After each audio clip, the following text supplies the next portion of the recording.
Hello everybody, welcome home, and welcome back to The Legend of Zelda, where hopefully we don't die as many times as we did in the previous episode. That was just terrible. Hope you're doing well. Systems check here. It's actually a sunny day here on the west coast of Canada. Still cold, but a sunny day. And spirits are bright. Things are pretty good. And yeah, so plans for this episode. We have finished level 1, and all we have is a bow and a nice wooden sword. So we're gonna head out and we're gonna get some gear. By gear, I mean we're gonna get our hands on some bombs, we're gonna get our hands on a candle, and a whole bunch of hearts.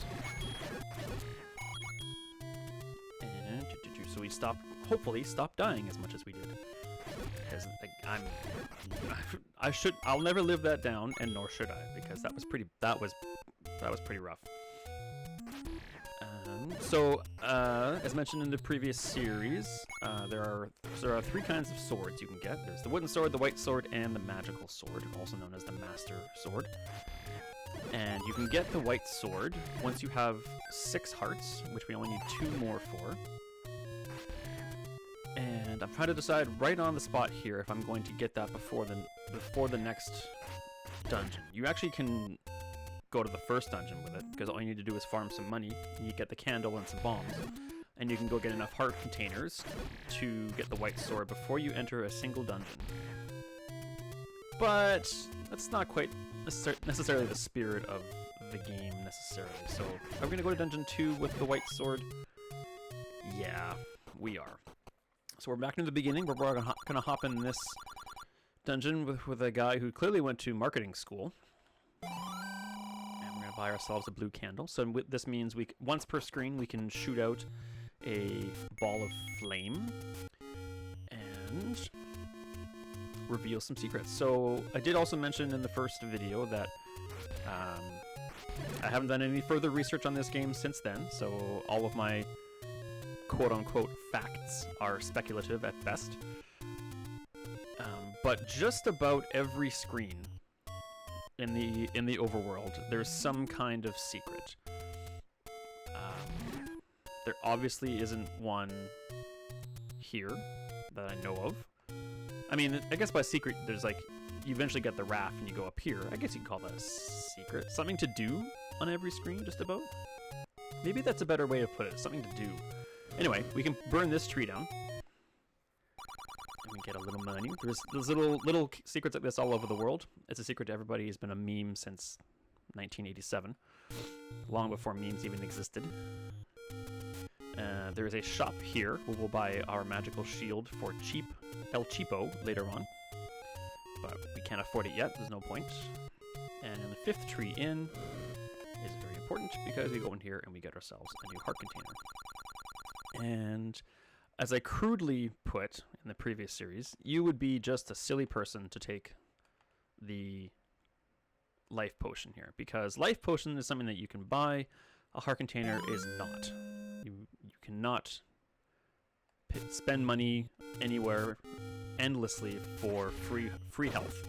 There are places in the world where you can go buy as many potions as you want, provided you have the money. So taking the life potion is either you're on some kind of a challenge or you just don't quite get it.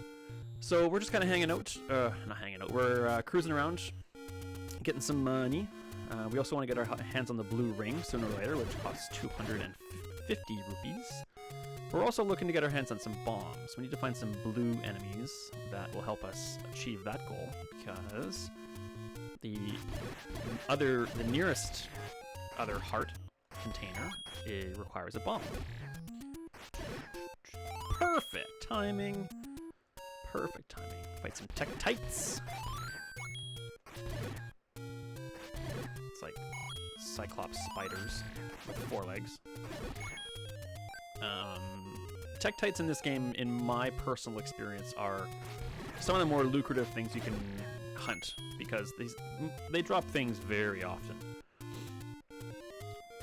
Those ones not so much. The red ones of this species, I cannot think of the name, are also good money farmers.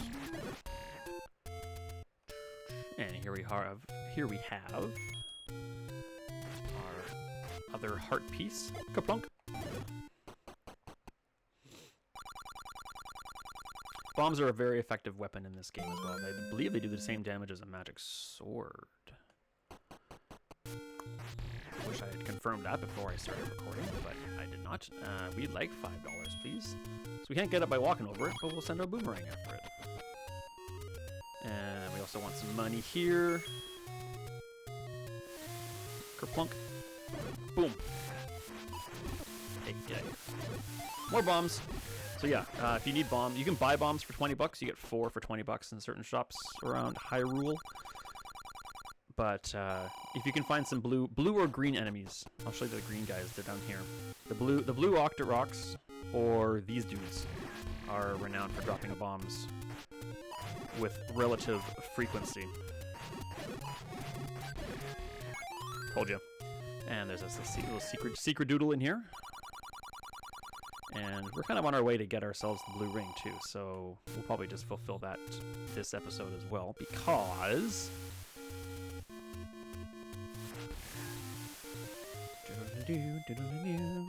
while we're at it as well, there is we need to get our hands, on a letter from this guy, again, for reasons that are unexplained. We give this to the old lady and she'll start selling us life potions when we have the cash. But in the upper right corner of the map, as you can see in the top left corner of the screen, that's our big gray square is our map. It never gets filled in. It just gives you an idea of where you are in the world. But up here is a super secret, which is worth a whole bunch of money. Thank you kindly. So much so that you can leave the room and the screen, and it still hasn't counted it all yet. There's a secret here, but it's a dude who will annoyingly charge you $20 for breaking down his door that is sealed up by rock. Figure that one out. It sounds like I'm doing him a favor if you ask me, but he charges you $20 for door damage repair, or whatever the heck it's called. So the white sword is not this direction, but we're just kind of hanging out with some enemies to see if we can get some money, because we need $16 more for that blue ring. But chances are pretty good that we'll come across that if we kill stuff on the way.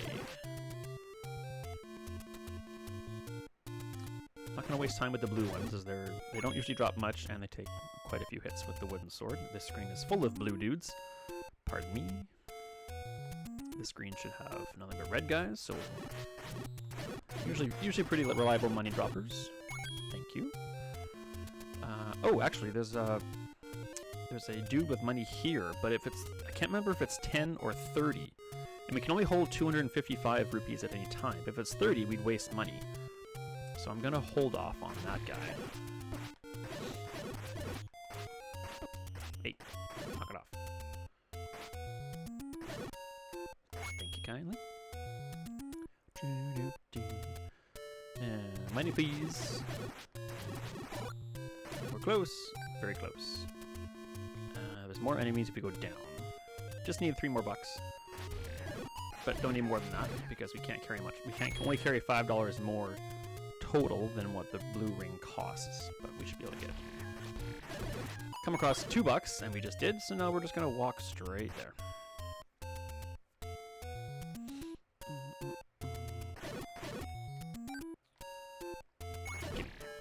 Okay, well. Okay, now we're maxed out.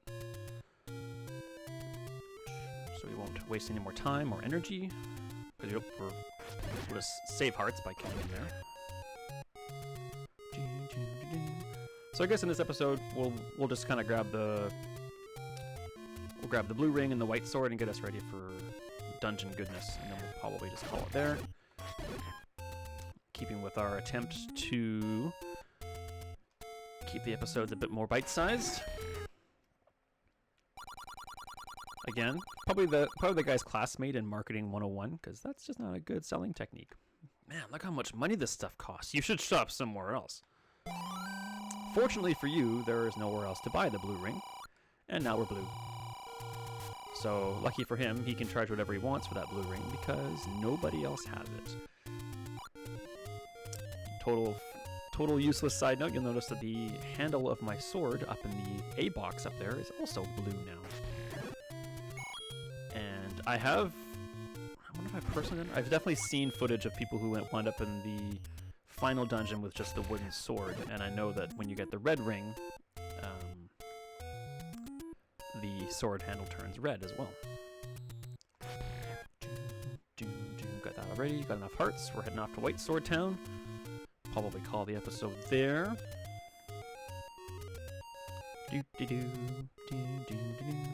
These dudes, called P-hats, I know, haha funny, can only be struck when their propellers stop, indicating that they've landed. I remember finding that very confusing as a kid because there's only so many dimensions that a NES cartridge can show you, and they never quote-unquote leave the ground as far as your eyes are concerned. Tights. Our next purchase will probably be a magical shield, as they protect you from many dangerous projectiles, including that from Zora, the water monster. And this dude, that's not a good spot for him to be. His swords will do a full heart of damage to me now, because now that I have the blue ring, just like that. But if we keep hitting him, he'll never stop, and we have a chance to. So I'll always tell this story. I'll never forget the never-ending debate in the schoolyard is that. So you definitely need 6 hearts of maximum health to get this sword. There's no other way to get it. You need at least that. And I remember the never-ending debate in the schoolyard for those that played the game, and this is decades before the internet even, well, not decades, but at least 10 years before the internet even existed. And because it says master using it, kids thought that you could stand here and, quote-unquote master the sword in front of this dude and he'd give you the sword. Well, it's a bold-faced lie. The only way to get this sword is to have 6 hearts. Okay, we are pretty decked out. Oops, I did not mean to do that. But we're pretty decked out. Got a nice new outfit change. Got my favorite sword. I love how that sword looks. I don't like how the magical sword looks. Looks like a dagger in my opinion. But we'll call it here. I won't do anything off screen. I will not deprive you of any progress. And well, we'll see you in the next episode. Can't wait to see you again. As always, I'm gonna let's get out of the way of the falling rocks first. As always, be kind, be strong, and be awesome. I look forward to seeing you again soon. Let's get wow. Okay, I'll just.